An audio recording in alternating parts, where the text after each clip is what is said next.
Lagu. Nagtatago sa akin, sinasabi wala siya sa pwesto. Andyan pala siya. Tingnan ko muna dito talaga kung listahan sa kanya. Tara, papapayin ko siya. Wala na siyang katakas-takas sa akin ngayon. Hindi na makakatakas yan. Sinasabi lagi sa akin, tatawag-tawag, wala siya sa pwesto. Apa, isinggilig ko na siya.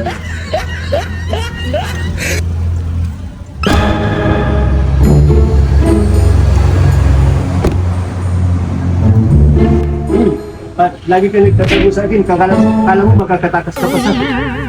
Kapag karami mo ng utang sa akin, hindi ka man bayad.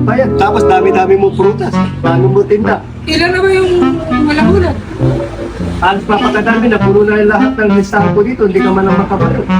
Ba't kailan ba huling naghulog? Magpagbayad ka sa akin. Ano ba yung hulog ko? Kailan ba ako naghulog? Oo, pagka mapakarami mong paliwanag, sinasabi mo anong bayad, ka sa akin, hindi tatago ka lagi sa akin.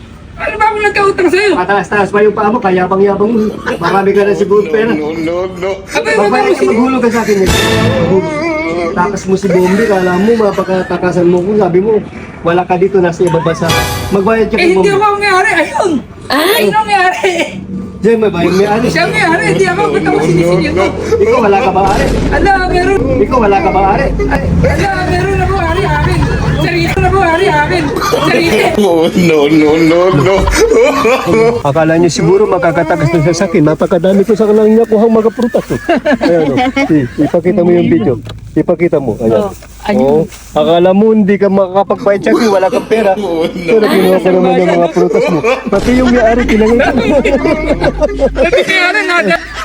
Iyon na ari. Ay, pati bayan. Iyo pa. Kung pati yung aking ari, bigay ko na dito sa kanya, ari ko.